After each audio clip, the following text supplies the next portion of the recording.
are in the trenches with Dave Lapham. Dave Lapham's coming back from Nashville, Tennessee after the 12-7 Cincinnati Bengals knock off the number 1 seed Tennessee Titans 19-16. Dave, initial thoughts? Not pretty, but a win is a win. Yeah, they toughed it out. There's no question about it. Obviously, had difficulty protecting the quarterback, and Joe Burrow got sacked 9 times. Two other sacks were nullified by penalty and by a timeout. So he actually gets sacked 11 times, but only 9 of them count officially statistically. And then he got hit a bunch of other times. So Joe Burrow is going to be a sore young man when he wakes up tomorrow morning. There's no doubt about that. But it was offset by the fact that they went 7 for 15 on third down, converting almost 50%, 46.7. And they held the Titans to 1 for 8 on third down, 12.5%. That is phenomenal. That's outstanding. And they also won the turnover battle, 3 takeaways, 3 Ryan Tannehill interceptions. The first pass of the football game that he threw was picked off. The first pass he threw in the second half was picked off. And the last pass he threw in the game with 20 seconds to go was picked off as well. So he had a rough time. He had a good morning, good afternoon, good night, and it was over for Ryan Tannehill with those 3 interceptions. Joe Burrow suffered a tough interception. He had over 200 throws without an interception, and he threw a perfect ball to P. Ryan. P. Ryan juggled it, and they picked it off based on the tip there as well. And of the 4 interceptions in the game, just about every one of them was some sort of a diving interception off of the tip, or tracking a tip ball, or making a great play on the football. So all of the takeaways were playoff worthy. The Bengals finished +2 in that category. If you go +1, you're going to win 75% of the time. You get up to +2, you're going to win well into the 80s, probably almost 90% of the time. They also had a big stop on fourth down, where by penalty they have a 2-point. They had a big stop on a 2-point conversion.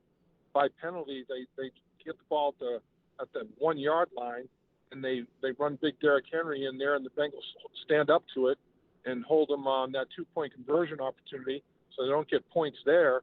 And then also they had a fourth down stop. The Titans tried it again, 4th and less than a yard. Derrick Henry hammer them up in there. They stopped them there. So they had basically 5 possessions that were just like turnovers, because they take the 2-point conversion opportunity off the board, and then the other 4 scenarios where the drives for the Titans ended without a kick. No punt, no extra point, no field goal. So defensively, they were phenomenal. I mean, they did an outstanding job. They ended up giving up, 140 yards rushing on 27 carries, but they nullified Derrick Henry pretty well. I mean, Derrick Henry ends up with 20 carries for 62 yards, 3.1 yard per. His longest run was only 9 yards. So they did exactly what they had to do. They made Tannehill have to throw the ball to beat him, and he went 15 for 24 with 3 interceptions. That's getting it done. So a lot of good things happened in the football game. Bengals ran 12 more snaps. Tennessee came into the game second in the NFL in time of possession, 3 seconds behind the Green Bay Packers. They controlled the ball for 32 minutes and 40 seconds a game. The Bengals had the ball for 33-25, and the Titans only had it for 26-35. So they ran 12 more snaps than the Tennessee Titans did. So a lot of things went in the Bengals' favor. You look at a lot of the stats, you say, wow, they won by a couple of scores easy. Well, 9 sacks, made it a ball game. And what about McPherson? Hitting from 54 and 52 yards in a 19-16 football game. That is outstanding. And he wins the game at the gun with a 54-yarder. He's got 11 kicks now on the year, 9 in the regular season, of 50 yards and beyond. This set a franchise record and led the league. And now he's 2 for 2 in this football game from over 50. Just an amazing season this young man's having. And he told Joe Burrow when he was on the sideline taking some practice swings with the leg, he said, well, it's time to go out and get this done and go to the AFC Championship game. I mean, these guys are brimming with confidence. It's an earned confidence. They're playing at a very high level. But, boy, it was something else to see him finish that football game the way he did. Dave, my question is, Very beginning of this football game, the interception by Jesse Bates, it kind of set the tone that this game was not going to be, I think, what anyone thought this game was going to be. Yeah, I mean, his interception was huge. The Bengals, unfortunately, could only get a field goal out of it. The Bengals in the red zone still having their struggles. They were 1 for 2 in the red zone, but fortunately, the defense is still playing very well in the red zone. They held the Tennessee Titans to 1 touchdown in 3 red zone opportunities. So they actually performed better in the red zone percentage-wise than the Titans did. And the defense continues to bend but not break. Offensively, though, they're going to have to figure out a way to improve that red zone productivity, because in the 2 playoff games, they're now 3 for 7 in the red zone.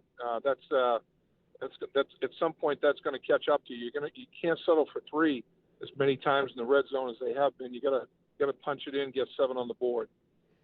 I want to talk about Logan Wilson, but before that, we have to talk about the game DJ Reader had, because of everyone knew going into this game the Bengals were at a disadvantage across the defensive front, but DJ Reader ends up with a big game, and then Logan Wilson looks like the Logan Wilson we saw earlier in the season. Yeah, Logan Wilson amongst the league leaders at the linebacker position with interceptions, and he that shoulder injury, took quite a few games away from him. Well, that shoulder looks pretty good. He made a big hit on Derrick Henry, slammed that right shoulder in there, and in form tackle, took him to the ground, big 250-pounder. So I think he looks good, and he played very fast, very physically today. That interception was huge. He played wide receiver and defensive back in high school, and he did in the early stages of his career at Wyoming as well. So he has ball skills. He understands route combinations. He understands a lot of things, how to play angles when he takes his drop. I mean, he's a heck of a football player. When you look at it, in the last 2 games, Jermaine Pratt has the big interception to finish the Raiders in the playoff game at the 2-yard line at the end of the football game. And then the very next week, Logan Wilson makes his big interception. So, 2 interceptions by linebackers, and you don't see linebackers amongst the league leaders in interceptions like Logan Wilson was all year. And to have 2 linebackers step up and make big plays at big times in football games in the playoffs, that's big. To have 5 turnovers, 5 takeaways in 2 playoff games. They got the Las Vegas Raiders twice, and they get the Tennessee Titans 3 times. And like you mentioned, Jesse Bates got it started, but Logan Wilson finished it. And last week, Jermaine Pratt did the same thing to the Raiders. We're talking with Dave Lapham in the trenches following the Bengals' big win to advance to the AFC Championship game. Dave, when you sit there and you look at this game, probably the unsung hero in this game has to be, earlier in the week, you had Darren Simmons, the special teams coordinator for the Bengals, on in the trenches. Chris Evans in the kickoff return game, 3 returns, 82 yards. As you know, 82 yards, that can change field position. There's no doubt. I mean, the average drive start is always a big factor, and that's something that Darren Simmons pays, very, very serious attention to. And in the Bengals, I thought, did a good job in that area as well. Turnovers are a big factor there. The turnover that the Tennessee Titans gave them a very short field, and they took advantage of that as well. But that is a major factor in the football game. And, to have a kicker like McPherson to finalize it is big. But, the Bengals actually ended up a 1 yard better than the Tennessee Titans on the average drive start. 12 possessions. The Bengals' average drive start was their 30-yard line. Tennessee's was their 29. So it was pretty much a wash. But if it wasn't Chris Evans, that wouldn't have been the case. I mean, he did a really good job. He's very decisive, and he gets north and south. I mean, he doesn't, he's not a guy that's going to pitter-patter around. And when he makes a decision, lowering those pads, squaring them up, and getting up the football field, and that's always a good thing. Maximize every single return. Very rarely you're going to take one to the house, but if you can get squeeze every yard out of every return that you possibly are involved in, it's going to help your football team, and that's what Chris Evans did today for sure. And I do want to get back to the point you made about DJ Reader. DJ Reader dominated Ben Jones. Ben Jones has been around the league for a while, the center of the Tennessee Titans. He's a very solid football player. DJ Reader owned him. When Ben Jones closes his eyes tonight to go to sleep, he's going to see a 9 in his left eye and an 8 in his right eye. He's going to see DJ Reader just play after play on his ceiling, like watching the film on the screen. It's going to be right there on the ceiling, and DJ Reader's going to be making play after play. And I thought that he was kind of the ringleader of the defensive front. But, I mean, Lou Anarumo and his defensive staff put together a hell of a game plan. It wasn't, two gap and catch blocks. They attacked. I mean, they attacked the line of scrimmage. They inverted the line of scrimmage multiple times. And he sent linebackers downhill. He had run blitz deals going on there. And if it wasn't a run, it was good to get another guy involved in pressuring Tannehill. But I thought that was a big deal with Chris Henry, because coming back into the game for the first time since Halloween, for him to see the line of scrimmage coming back at his face, I mean, that's tough for any running back. When your offensive lineman's numbers are coming back at you, that makes it tough to make cuts. And he was very hesitant. I thought that a big key in this football game was not to let him get started and roll downhill north and south, and then you're in trouble. And we've got to make him stop his feet and make him make his first cut behind the line of scrimmage or at the line of scrimmage. And the way they attacked the line of scrimmage and knocked it backwards, that's exactly what he had to do. And they controlled and contained him. And I thought that the strategy was outstanding. Thought they put together a hellacious game plan, and the players really executed it well. So they not only, did they handle the running game with that aspect of it, but it got them 3 takeaways as well, which was huge. I mean, they knew they had to make Ryan Tannehill have to beat them by throwing the football. They wanted a situation where Ryan Tannehill had to throw the football. The Tennessee Titans, I should say, were throwing the football because they had to, not because they wanted to. And that's what it ended up being. Tennessee Titans, when the Bengals had the 10-point lead, the Titans had a couple of, caught up and made up those 10 points pretty quickly. But the Bengals hung in there, ended up taking, tooth and nail, blow for blow, back and forth. Tennessee had to throw the football to try to win the football game, and the Bengals capitalized, and they turned Tannehill over 3 times. That was basically determined the outcome of the football game. During the course of this season, in the trenches, you've had Lou Anarumo, the Bengals defensive coordinator, on several times. I remember in one of those sessions, he talked about Eli Apple having the one thing you have to have as a cornerback, and that's a short memory. And Eli Apple may not have had a great game today, but when it mattered most, he came up with one of the big plays on the Logan Wilson interception. Talk about that mindset of a guy like an Eli Apple, someone that the staff knew from a previous stop, bringing into this franchise that's helped this team win multiple games throughout the season. Yeah, Eli Apple had his difficulties today, and he had a very, very big mistake when he taunted the opponent. And you've got a situation where Mike Hilton makes an athletic play on his interception, a little pass that Tannehill's trying to get out in the flat. Mike Hilton on a slot corner, aggressive play, jumps up, tips it to himself, picks it off, and flips field position a little bit. But at the end, you have Eli Apple come up to Tannehill, stand over him and taunt him, and he gets flagged, and it costs them field position. So, at that point, he's probably thinking, I got to do something to make up for that mistake. That was a bonehead decision on my part. And he was involved. He was the one that tipped the ball that Logan Wilson made the interception on. So he made restitution. And the thing is, at that position, when you're in the last line of defense, everybody's looking at you. They see when you make a play, and they see when you make a mistake or don't make a play, because it's usually 7 points or a big play that's going to lead to a field goal or something for the opposition. And you do have to have selective amnesia. You have to move on. You can't dwell on it. If you dwell on it, one bad play turns into 2 or 3 bad plays very, very quickly. So you have to compartmentalize, say, yep, I know what I did. I know how I screwed that up. It's not going to happen again. I'm going to trust my technique. I'm going to play fundamentally sound, do what I need to do technique-wise. I know I can play in this league. I entered the league as a first-round pick. Lou Anarumo believes in me. I have to justify his confidence that he showed in me. and he ended up making a big play during the course of the football game. And Eli Apple has some talent, has some ability.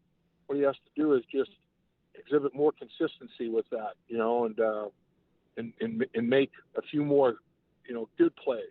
Don't let the bad plays outweigh the good plays, because he's capable of making good plays. Dave, C.J. Uzomah has basically said, why not us? The Bengals are now in the AFC Championship Game. First time in franchise history they won a road playoff game. Hard to believe, having two teams play in the Super Bowl over the years, that this was the first time. They will either play the Buffalo Bills or the Kansas City Chiefs. The Bengals already played the Chiefs once. Do you think they would prefer to go to Buffalo, or are they looking, what do you think this team, what's better for them, to have the Chiefs advance or the Buffalo Bills? Yeah, I do want to give C.J. Uzomah some credit. Not only starting the why not us deal. He had 7 catches today, 71 yards along a 32, and he sustained drives with third down catches that were short of the chains, but he catch it and then run for a first down. I mean, C.J. Uzomah, yards after catch. That was a big deal in this football game. Joe Burrow was the beneficiary of a lot of yards after catch, run after catch. There's no doubt about it. The 57-yard that Jamar Chase, 57-yarder that he had, it was just the ball was down the football field about a yard. I mean, there was 56 yards by running after that catch. C.J. Uzomah on the 32-yard catch had a lot of yards after catch as well. And Joe Mixon had a reception of 21 yards, but it was just a little screen, and he just hit it for additional yards. So sometimes the quarterback has got a lot of air yards on those big plays, and sometimes he doesn't. But they go down the stat sheet as the same thing. Ultimately, it's a big, huge play, and CJ had his share of them. And what was the part of the question that you wanted me to get to, Dave, after talking about CJ? Basically, do you feel that the Kansas City Chiefs, the Bengals have already played them this season, the big win at Paul Brown Stadium, or Buffalo? What do you think is the better road for the Bengals to have a chance to advance to a Super Bowl? Yeah, well, I was talking with Dan after the game, and we were talking about that very thing. And Dan Horn and I said, look, my situation is, I don't care who they play or where. Go to Yugoslavia and play either team. It really doesn't matter. I mean, I think they feel like they've just, whatever the circumstances, they feel like they've earned the opportunity to advance in this tournament. They made the Elite Eight. Here they are in the Final Four. And but in my personal opinion, I'd rather see them go to Kansas City. I think the Buffalo Bills have a salty defense. They're number 1 or number 2 in the NFL in yards and points allowed. So this football team is legit. They have a defensive guru at the head coaching position, and Leslie Frazier is the defensive coordinator. He's getting head coaching opportunities and interviews. McDermott, the head coach, is outstanding. Between the two of them, they can concoct some serious game plans defensively. They have a pair of safeties that are as good as there is in the National Football League. That's a dynamic duo back there at the safety position. That defense is very, very solid, and they've got a quarterback, Allen, that is just a freak. I mean, the guy's a genetic marvel, and I think Patrick Mahomes and Allen, give you the same kind of difficulty. They've got howitzers hanging off their right shoulder. They can both run, but Allen, they have designed quarterback run packages that are 11 on 11 football, where this guy's carrying the football at about, 240, 50 pounds, whatever he is. That guy's low and he can run. So I would rather see them play the Kansas City Chiefs, because the Chiefs aren't that good defensively as compared to Buffalo. And I think the quarterback situation is pretty much a wash. Now, like you said, the Kansas City Chiefs are going to have some blood in their eye because the Bengals knocked them out of the number 1 seed. Ultimately, that loss cost them the number 1 seed. So they didn't get the bye week. Now, the Bengals just knocked out the team that did get the number 1 seed in the bye week. But Kansas City wanted it, and they didn't get it. But I think the Bengals will go in there confidently because they did beat them. And they got Kansas City's best shot. Kansas City was still playing for the number 1 seed. It wasn't like they were resting players and half not taking that game seriously. They gave it full effort, not half effort, and the Bengals beat them fair and square. So there's some confidence that goes along with that. But instead of at Paul Brown Stadium, you have to go to Arrowhead, which is one of the toughest places to play in the National Football League. That is a rabid crowd. They'll be in full throat. But Buffalo's the same way. The Buffalo Bill fans, Bill Mafia is, it's legit. It's real. So no matter where you go at this stage in the tournament, in the playoffs, when you're on the road, it's a huge challenge. Today was a huge challenge. And for the Bengals to get it done on the road the way they did, they won 5 regular season games on the road, and they win this playoff game on the road. So they have protocols and procedures that they believe in and follow on the road, and it's working for them. You're listening to In the Trenches with Dave Lapham, brought to you by First Star Logistics. Following the Bengals' big win, 19-16 over the Tennessee Titans to advance to the AFC Championship Game. Sunday, Dave is on his way back from Nashville. Sunday, our plan is hopefully to have a live stream so fans can be involved with it. And so stay tuned for any information on that. We'll release on DL in the Trenches on Twitter and also on the Facebook page for Dave Lapham in the Trenches. Dave, final thoughts as you make the trip back to Cincinnati, because that's going to be a fun trip back. I'm sure you're going to have some fun conversations on this trip back home to Cincinnati. Yeah, we're stuck in the middle of traffic right now. It's a very it's going to be a tedious journey, I think. I mean, there are a lot of Bengal fans that did make the trip over to Nashville. It's a great city to visit. Obviously, there's a lot going on, and there was a big football game that they wanted to participate in as much as they possibly could, and they saw a great one. There's no question about it, and I just think it's great for the city. I mean, that's my first reaction. I remember how enthusiastic and excited the city was when we went to the Super Bowl the very first time, Super Bowl 16. And I see some similarities with this football team this year because in 1981, the franchise had never won a playoff game. And we went and we beat the Buffalo Bills and won the first playoff game in franchise history. And then they'd never won an AFC championship. We beat the Chargers in the AFC championship game in the Freezer Bowl, and we're the first team to do that. So, you set records like that can't be tied. It's like you're the first to do it. Other teams can, go to an AFC championship, win a playoff game, but to be the team that does it first. And this football team, they end a streak 31 years that the Bengals failed to win a playoff game. They knocked that off last week by beating the Raiders. So they're 0-7 as a franchise on the road in the playoffs, and they end that streak. So they're the first team to do that, first team to win a playoff game in the road. Nobody can ever tie that record. They're the first one to do it. So I see some similarities. I mean, they're climbing the ladder of success, one rung at a time. They're achieving some goals, and along the way, some great things happen. Like you win a division, and you might win an AFC championship, and you might get to a Super Bowl. So I see a lot of similarities there, and I think this football team believes in itself, and I think that it's an earned confidence, and it starts with a quarterback who believes in himself and has an unbelievable earned confidence. Joe Burrow at the press conference today, the Zoom press conference, he admitted that the Tennessee Titans and Mike Vrabel had an outstanding game plan, and he said, it was a confusing situation. Vrabel, the reason the Bengals gave up all the sacks they gave up, not only the talent of the players, which is extraordinary, they have great rushers up front. They've got 4 good ones, and every single one of them can create havoc. But they also schemed it up. I mean, they had 7 people in the box, and he would only rush 4 at a time, but you didn't know which 4 they were coming. And they twist them and stunt them and had the offensive line confused. And then Joe said on the back end behind that, with all the pressure that they were, bringing, he was really changing his coverages up, and he could never really get a beat on what he was doing. So he said, credit to them.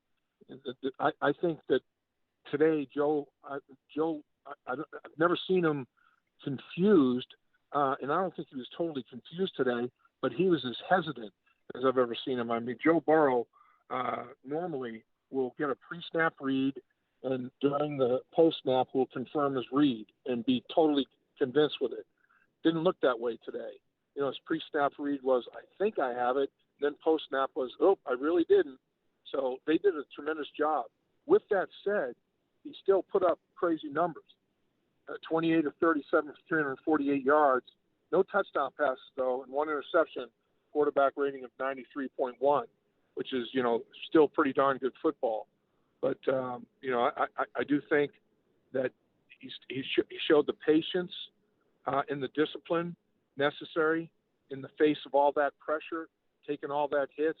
Joe Burrow is physically tough, mentally tough, competitive. I'm telling you, man, this guy is the real deal. He is legit, and his football team is feeding off of him, and they feel extremely confident because of the level of play that he's playing at, and he's bringing better performances out of his teammates as well. He's phenomenal. He's playing at an extremely high level. He is Dave Lapham. You've been In the Trenches with Dave Lapham, talking all about the Cincinnati Bengals as they get ready to go to the AFC Championship Game, something we did not probably expect when we started talking about this season back in August. Dave, I look forward to getting with you on Sunday for a live stream, and it's going to be a big week on In the Trenches with Dave Lapham, presented by First Star Logistics. Safe travels home. Thanks, Dave. Yeah, we'll get home, get some rest. We'll catch up with you tomorrow, and it'll be fun. We'll have a lot of fun talking about this upcoming battle. We'll find out who it's going to be. We'll know at the conclusion of the day tomorrow. So here we go. In the made it through the Elite Eight, going to the Final Four, and the Bengals are advancing in the tournament. And who would have thunk it? Like you said, I don't think many people projected the Cincinnati Bengals to have an opportunity to win the AFC Championship and go to the Super Bowl out in California. Outstanding. Be sure to get In the Trenches with Dave Lapham wherever you get your podcast or on YouTube. And make sure to check out Dave on Twitter at DL In the Trenches.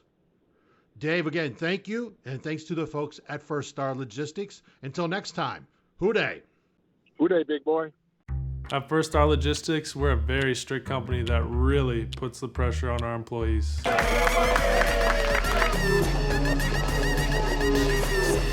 Brakes? What are those?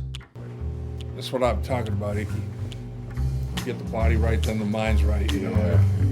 Gotta get that body right. That's right. Yes, sir. Become a star with a chance to earn the highest commission percentages in the industry as a freight broker agent. Check out firststarlogistics.com.